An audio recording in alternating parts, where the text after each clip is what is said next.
23h à la seconde près, bienvenue dans le journal à la une de l'actualité. Des bébés siamois opérés et séparés avec succès à l'hôpital mère et enfants de Bingerville. Cette opération vient confirmer le savoir-faire médical et hautement professionnel de la médecine ivoirienne. La première dame de Côte d'Ivoire, Dominique Ouattara, et une délégation du ministère de la Santé étaient au chevet des jumelles ce lundi 6 janvier. Affaire bateau chargé de nitrate d'ammonium au large d'Abidjan. Le navire bloqué en rade extérieur du port d'Abidjan depuis plusieurs jours doit être fixé sur son sort. Une réunion entre les autorités portuaires, les douanes ivoiriennes et le propriétaire de la marchandise ainsi que les transporteurs s'est tenue aujourd'hui. Et puis la France n'est pas en recul en Afrique, elle est simplement lucide et se réorganise, affirme Emmanuel Macron. C'était lors de la conférence des ambassadeurs de France qui se sont réunis à Paris aujourd'hui et ce jusqu'à demain. 2 jours d'échange autour de Jean-Noël Barrot, le ministre français des Affaires étrangères, sur des thématiques comme l'intelligence artificielle, les enjeux globaux ou encore la diplomatie économique. Voilà pour le sommaire. Bonsoir à tous, bienvenue dans la seconde grande édition du journal. Plus d'inquiétude à se faire pour les parents des jumelles siamoises âgées de 7 mois, pensionnaires de l'hôpital mère et enfants de Bingerville. Elles ont été séparées avec succès lors d'une opération chirurgicale le 13 décembre 2024. L'opération a mobilisé une équipe médicale composée d'Ivoiriens et de Franco-Suisses.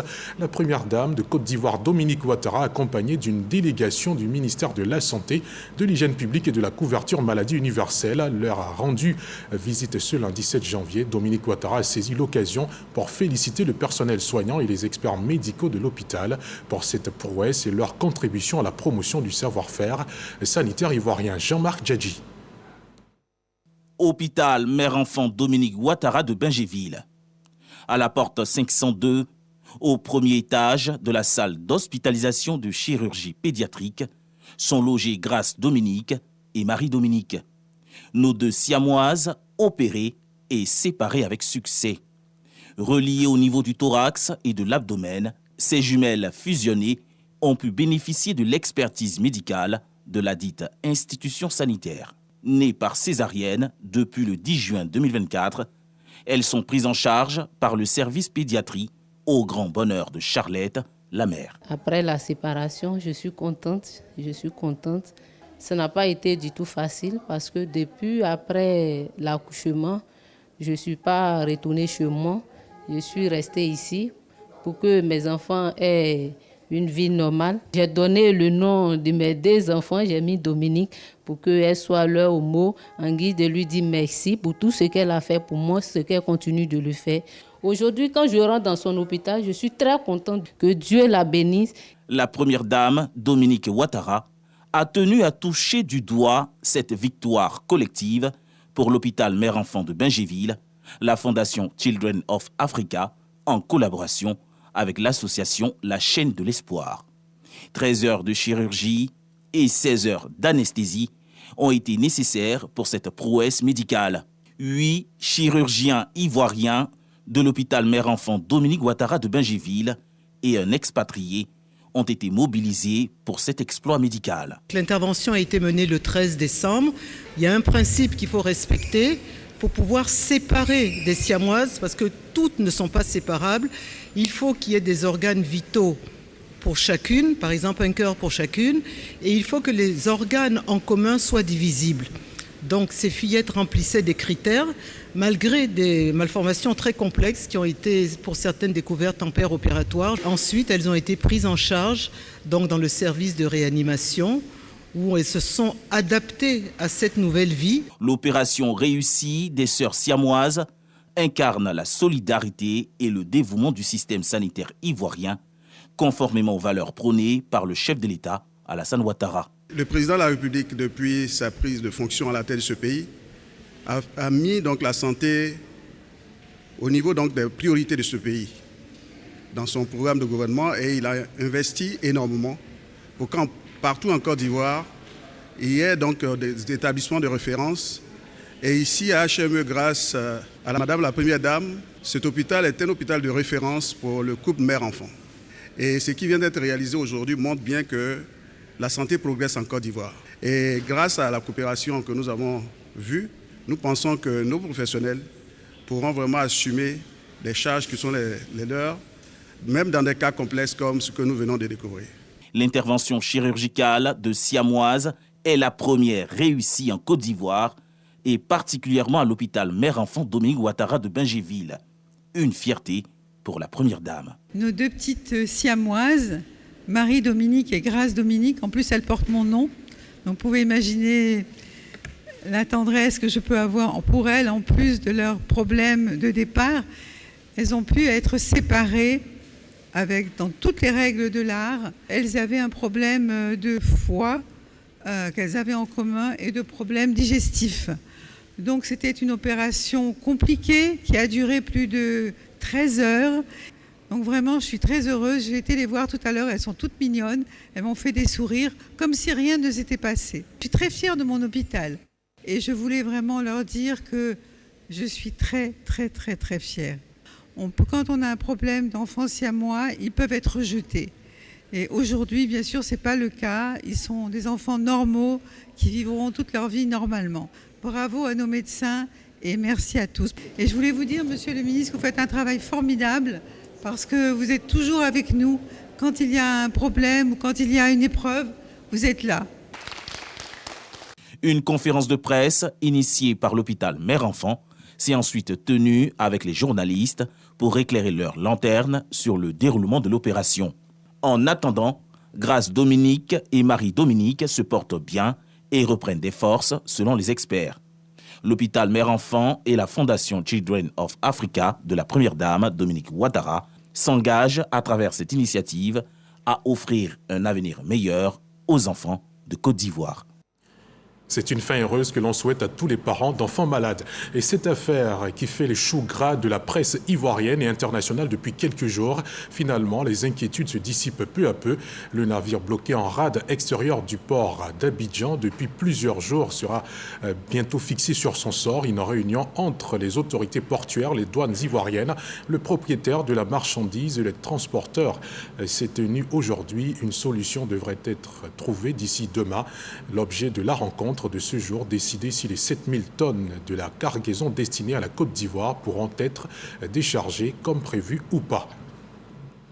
Et cette visite du ministre de l'Intérieur et de la Sécurité, le général de corps d'armée Vagondo Diomandé, à Namizata Sangaré, présidente du Conseil national des droits de l'homme, CNDH. Ce lundi, ensemble, les deux personnalités ont participé à la traditionnelle cérémonie de salut aux couleurs qui se tient chaque premier lundi du mois au sein de l'institution. Une occasion mise à profit pour rappeler l'importance des valeurs du civisme et de la protection des droits de l'homme. Julien Gogo et Abou Sanogo. Le drapeau tricolore, orange, blanc et vert, emblème national magnifié au son de l'abidjanaise. Le salut aux couleurs se joue au siège du Conseil national des droits de l'homme, CNDH. Le personnel de l'institution, à ses côtés, le ministre de l'Intérieur et de la Sécurité Vagondo Diomandé, sacrifié à la tradition ce premier lundi de l'année 2025. Madame la Présidente, je voudrais tout d'abord vous adresser mes chaleureuses félicitations. Et dans votre sillage, mes félicitations à vos collègues conseillers pour le travail exemplaire que vous accomplissez à la tête de cette institution, mais aussi pour avoir maintenu et fortifié cette cérémonie de salut aux couleurs nationales.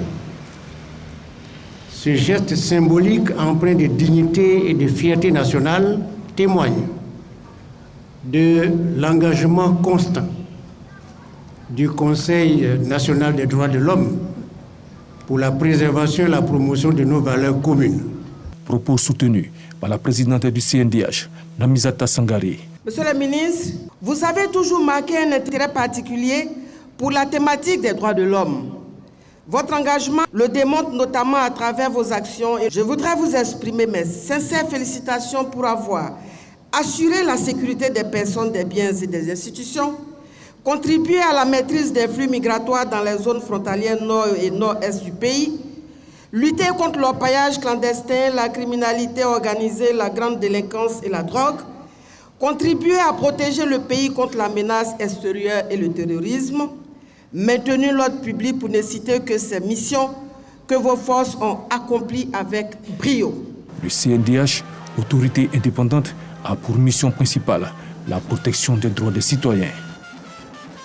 La tradition du salut aux couleurs a été aussi respectée ce lundi à l'université Félix Houphouët-Boigny après plusieurs années de pause. Pour ce premier lundi de l'année, le drapeau orange, blanc et vert s'est levé au-dessus de la présidence du Temple du Savoir. Nombreux sont les membres du personnel administratif, des étudiants, ainsi que nos reporters Brouillapo et Okambawa Godefroy à avoir participé à la dite cérémonie. Le drapeau national reprend sa place sur le parvis de la présidence de l'université Félix Houphouët-Boigny de Cocody.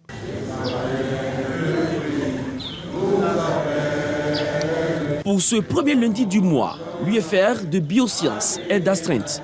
À travers cet engagement patriotique, la communauté estudiantine est appelée au civisme. Le salut aux couleurs, effectivement, est très important parce que ça nous permet de renouer donc avec le civisme, en respectant effectivement les valeurs chères à notre patrie. C'est tout un plaisir pour nous les étudiants de prendre part au salut aux couleurs. C'est un devoir civique. C'est la première fois que le drapeau est salué au sein de l'université Félix Houphouët-Boigny depuis l'apparition de la Covid-19. Une autre université et un tout autre registre désormais à l'Institut national polytechnique Félix Houphouët-Boigny, INPHB de Yamoussoukro. Il est instauré une cérémonie de remise de diplômes aux étudiants en fin de formation. La première du genre qui s'est tenue récemment a vu plus de 400 étudiants recevoir leur parchemin dans une ambiance festive. C'est ce qui ressort de ce récit de Kader Sogodogo. L'Institut national polytechnique Félix Houphouët-Boigny, INPHB de Yamoussoukro, innove. Une cérémonie de remise de diplômes. Ils sont, au total, 400 ingénieurs et techniciens issus de ce prestigieux pôle de formation. L'initiative est à mettre à l'actif de sa direction générale. Avant 1996, les étudiants recevaient déjà leur diplôme. Et puis, avec la mise en place, la création de l'INPHB et la fusion des différents établissements, il y avait des petits points à régler au niveau des textes qui régissent l'Institut. La loi sur l'enseignement supérieur et la recherche scientifique avait été proposée par le ministre de l'Enseignement supérieur et adoptée par le gouvernement. Et puis ensuite, les décrets de modification en fait, des statuts de l'INPHB permettent aujourd'hui justement de rendre possible la délivrance officielle des diplômes en fait. Et donc, c'est ce que nous avons amorcé cette année. Il s'agit donc d'une étape importante du parcours de l'étudiant. Et le fait de tenir une telle cérémonie permet à la fois de présenter ce qui se fait, ce que deviennent les étudiants. Grâce à une formation efficace, l'INPHB attire de plus en plus d'étudiants d'autres pays. À ce jour, ce sont au total 23 nationalités présentes dans l'Institut. Les étudiants passés par cet institut exercent en tant que cadres dans des multinationales ou occupent des postes de décision dans leurs différents pays. Enfin, un crochet côté agriculture. Les 17 et 18 janvier prochains auront lieu à Abidjan les journées nationales des producteurs de coton et d'anacarde. Un moment pour magnifier les acteurs des dites filières. Ces journées serviront aussi de canaux pour réfléchir aux solutions pour améliorer la compétitivité et la résilience de ces spéculations majeures. Lancine Bakayoko. Avec une production annuelle de 1 200 000 tonnes pour le cajou et 500 000 tonnes pour le coton graine, la filière coton anacarde affiche un dynamisme depuis la réforme de 2013. Les véritables artisans de ce succès, ce sont les producteurs qui ont rendu ces filières stratégiques pour l'économie agricole ivoirienne. Mais ces acteurs clés sont souvent peu connus et peu reconnus à leur juste valeur. Alors même que notre ascension en tant que puissance agricole repose sur le travail acharné accompli par ces personnes qui ne sont pas toujours visibles. Surtout quand l'on tient compte des conditions parfois pénibles dans lesquelles ils accomplissent ces efforts qui donnent à la Côte d'Ivoire toute sa fierté de réussite agricole. D'où l'organisation des Journées nationales du producteur de coton et de l'anacarde les 17 et 18 janvier prochains au Parc des Expositions d'Abidjan. Au-delà de la célébration des producteurs et des autres acteurs, ces journées ont pour objectif de promouvoir toutes les chaînes de valeur de ces deux spéculations. Il s'agit notamment de promouvoir la consommation locale des produits de coton et de l'anacarde en mettant en avant leur qualité nutritive et leur diversité. Valoriser les produits transformés issus de cette filière qui offre de nombreuses opportunités de développement économique. Il s'agit également de renforcer la coopération entre tous les acteurs de la chaîne des valeurs, des producteurs aux transformateurs en passant par les exportateurs, et davantage de soutenir la transition vers une agriculture durable en promouvant des pratiques agricoles respectueuses de l'environnement et des communautés. La culture du caoutchouc aussi sous les projecteurs avec la deuxième édition des journées de l'EVA à San Pedro, des journées qui ont réuni durant 3 jours tous les acteurs du développement de l'EVA culture en Côte d'Ivoire. Elle vise à faire le bilan des activités et dégager les perspectives. Classée 3e dans la production mondiale, la Côte d'Ivoire projette occuper sous peu la 2e place. C'est la vision qui a été partagée par les cultivateurs d'EVA, notre reporter et envoyé spécial Sam Conan. Ils sont venus des zones productrices d'EVA, ses producteurs et transformateurs et tous les acteurs et partenaires pour la 2e édition des journées de l'EVA, célébrées cette année dans la ville portuaire de San Pedro. Une initiative du FIRCA, Fonds interprofessionnel pour la recherche et le conseil agricole, et la PROMAC, Association des professionnels du caoutchouc naturel de Côte d'Ivoire.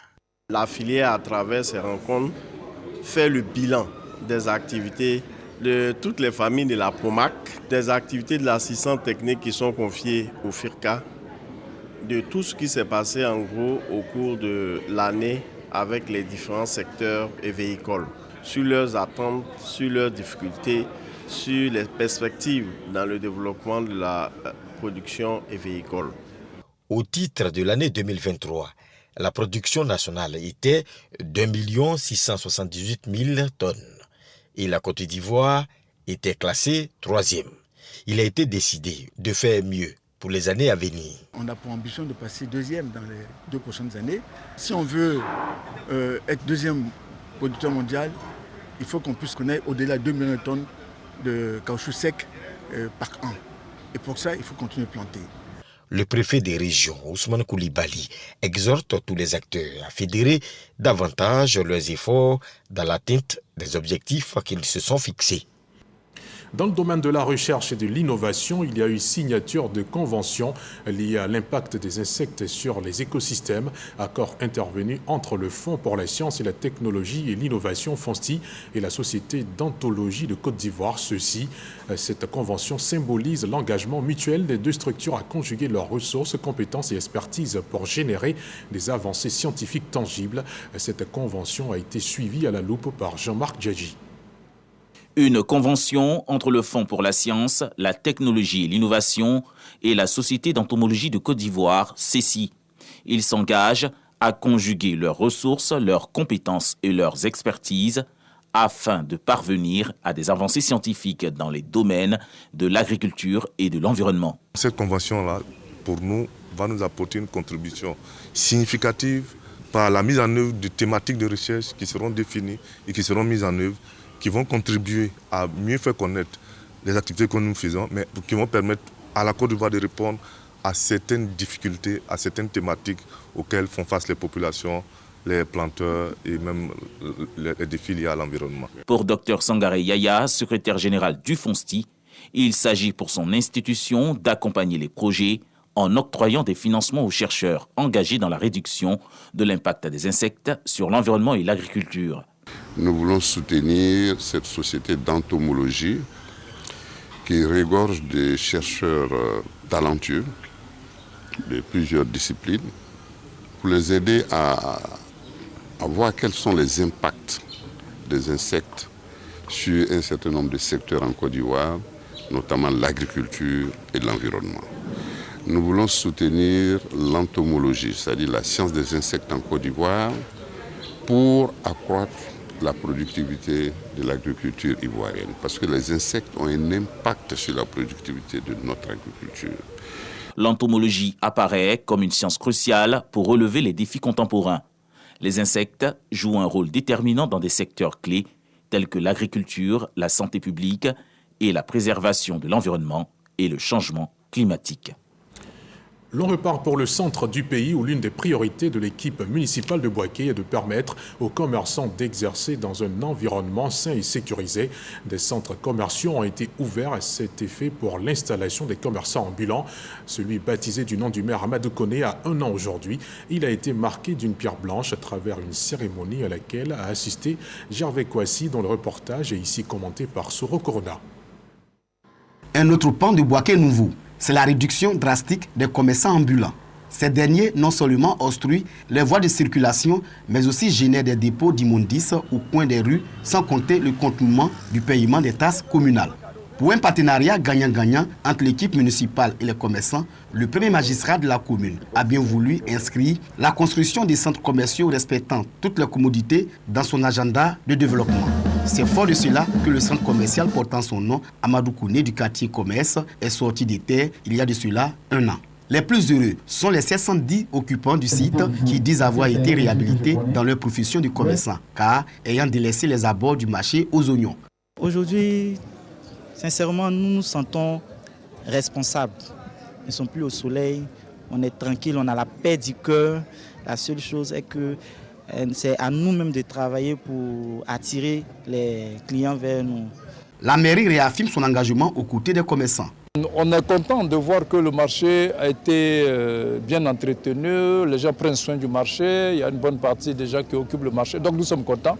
La joie aurait été totale si tout le marché avait été occupé par les commerçants, leurs magasins. Donc c'est là que nous profitons de vos micros pour leur lancer un dernier appel, pour demander à tous ceux que les magasins qui ne viennent pas les occuper, après un certain délai, on sera obligés de les réattribuer à des commerçants qui en veulent et qui sont prêts à venir ouvrir. Bouaké entend être le pôle commercial du pays, sinon de la sous-région. On évoque à ce stade du journal les AVEC, ces associations de la valorisation de l'épargne communautaire. Celles de Tiasalé ont procédé à la restitution de bilan à l'issue de la session 2024. Plus de 5000 personnes ont reçu leur part consécutive à leur épargne. Les résultats du bilan d'activité des AVEC du département de Tiasalé ont donné lieu à une cérémonie solennelle faite de témoignages relatifs aux bienfaits qu'elle procure aux adhérents. Reportage Siaka Kone et Samassi Alassane. Plus de 500 millions de francs CFA d'épargne mobilisée, au moins 300 millions de francs CFA de crédits octroyés et environ 30 millions d'intérêts cumulés. Tel est le bilan des activités de l'ensemble des AVEC, Association de valorisation de l'épargne communautaire du département de Tiasalé, au titre de l'exercice 2024. Les résultats encourageants de la session écoulée ont permis aux 5000 adhérents de disposer d'AGR, activités génératrices de revenus. Des personnes désormais autonomes grâce aux AVEC. Grâce aux AVEC, j'ai pu réaliser mon rêve. Grâce à AVEC, aujourd'hui j'ai un magasin, vraiment tout va bien chez moi. En étant en AVEC, c'est là que tu comprends la réalité de la chose. L'AVEC, c'est l'épanouissement. Cette cérémonie a été l'occasion d'informer et de sensibiliser les populations sur le bien fondé d'adhérer à une AVEC. Les autorités locales et la directrice de la stratégie de réduction de la pauvreté se disent émues par tant de reconnaissance aux AVEC. On est tout heureux de voir toutes ces associations, ces femmes réunies en AVEC pour œuvrer eux-mêmes d'abord pour leur stabilité économique et puis aussi pour le développement de la localité. Voir ces 192 AVEC qui se mettent ensemble pour faire leur partage, c'est une grande satisfaction pour nous. Temps fort de cette cérémonie, la série d'allocutions. Les populations ont été invitées à la cohésion, à l'union et à la solidarité pour une autonomisation du plus grand nombre de la population ivoirienne. La Côte d'Ivoire compte à ce jour environ 22 000 AVEC. Défilé des 192 AVEC du département, prestations d'artistes et pas de danse ont bouclé cette cérémonie qui met ainsi un terme à la session 2024 des AVEC du département de Tiasalé. Au chapitre santé, le gouvernement ivoirien continue ses efforts pour l'amélioration de la qualité des soins dans nos hôpitaux. Dans le district autonome du Denguélé, des travaux sont en cours dans ce sens. Les hôpitaux généraux de Madinani et de Kaniasso bénéficient de 2 ambulances médicalisées. Le ministre-gouverneur Gaoussou Touré s'est chargé de leur remise. C'était sous les yeux témoins de Kader Sogodogo. Hôpital général de Kaniasso, une nouvelle ambulance médicalisée remise par le ministre-gouverneur du district autonome du Denguélé au nom du gouvernement pour contribuer à une meilleure prise en charge sanitaire des populations. Une action qui vient compléter le renforcement de l'offre de cet hôpital avec notamment une nouvelle maternité avec un plateau technique amélioré et un bloc opératoire. La santé des populations, une priorité pour le gouvernement. Et nous remettons ici aujourd'hui en votre présence les clés de l'ambulance médicalisée à monsieur le préfet du département de Kagnasso. Pour le président, ce qui lui est le plus cher aujourd'hui, c'est de voir les fils et les filles du district du Denguélé unis pour les objectifs de développement. À Matinani, l'heure est également à la joie. Une nouvelle ambulance est aussi remise. Ces 2 ambulances remises dans le district autonome du Denguélé rentrent dans le cadre du partenariat État de Côte d'Ivoire Fonds mondial. Il s'agit au total de 20 ambulances médicalisées financées par le reliquat de la subvention allouée pour la lutte contre la pandémie de Covid-19. Plus de 200 fonctionnaires de la police nationale appelés à faire valoir leurs droits à la retraite reçoivent des chèques. C'est plus de 334 millions de francs CFA dégagés par le fonds de prévoyance de la police nationale pour accompagner ces fonctionnaires. Ces nouveaux retraités sont exhortés à souscrire aux produits de santé que propose la mutuelle de développement des retraités, suivant le commentaire de Léon Bro. Des chèques pour 334 millions de francs CFA remis par le Fonds de prévoyance de la police nationale à 200 fonctionnaires de police admis à faire valoir leur droit à la retraite. Grâce à vous, Madame le DG, un vent nouveau souffle sur le FPPN qui rassure tout le monde. Il est indéniable qu'administrativement, nous sommes mis à la touche. Toutefois, le FPPN ne nous abandonne pas. Nous bénéficierons des prestations du FPPN au même titre que les fonctionnaires de police qui demeurent en activité. À ces 200 bénéficiaires, l'ex-ministre Joseph Diablé ouvre les portes de la mutuelle des fonctionnaires de police à la retraite qu'il dirige. Le but, reconversion des nouveaux retraités. Prenez vos chèques, déposez-les et allez dormir, allez vous coucher. Réfléchissez bien pour que ce que vous allez réaliser là vous rapporte quelque chose. Si ça réussit, vous aurez un gain. Parce que si on va à la retraite et que, on n'a pas sa propre maison, c'est un drame, c'est un échec. Les chèques remis à ces nouveaux retraités portent à plus d'1 milliard de francs CFA, le montant mis à la disposition de ses adhérents par le Fonds de prévoyance de la police nationale pour le financement de leurs projets en 2024. Notre métier est un métier qui est un peu dur. Ceux qui arrivent à la retraite, je pense que c'est une bénédiction. Et partir à la retraite aussi, avec une petite enveloppe qui vous accompagne, en attendant que la ségrégation qui se mette en place, je pense que c'est un bonus. Créé en 2000, le Fonds de prévoyance de la police nationale appuie l'État dans la prise en charge sociale des fonctionnaires de police et leurs ayants droit. En politique, la coordination RHDP du district autonome de Yamoussoukro prépare activement les échéances de 2025. Souleymane Diarra-Souba, coordonnateur principal, galvanise les militants en reconnaissance du travail accompli durant l'année 2024 et pour les bons résultats obtenus lors de la révision de la liste électorale. Il leur a décerné des diplômes, une façon de leur dire que les défis à relever restent nombreux et qu'ils redoublent d'efforts dans les perspectives de l'année électorale 2025. Eugène Atoubé. Continuer la marche, aller toujours plus loin et relever tous les défis. Les militants RHDP de la coordination du district autonome de Yamoussoukro se sont inscrits dans cette dynamique. Aujourd'hui, ils se voient récompensés de leur engagement à servir la cause de leur parti. Tous les symboles dans les certificats qu'ils reçoivent du premier responsable du RHDP dans le district autonome de Yamoussoukro. Ces certificats de remerciement ont une valeur morale inestimable que vous aurez chez vous, dans vos maisons. Vos enfants et petits-enfants sauront qu'un jour, vous êtes mis à la disposition du président Alassane Ouattara lors de la révision de la liste électorale en 2024. Autour du coordonnateur principal, des militants mobilisés, toujours en action et prêts à mouiller le maillot, selon l'expression du secrétaire départemental RHDP de Yamoussoukro. Ouattara Yaya rappelle que la preuve a été donnée lors de la révision de la liste électorale, processus durant lequel toutes les structures de ce parti ont joué leur partition comme attendu De sorte que, comme l'a révélé Suleiman Ndirasouba, la coordination de Yamoussoukro a été félicitée par le directoire du parti pour être allé au-delà des objectifs qui lui ont été fixés.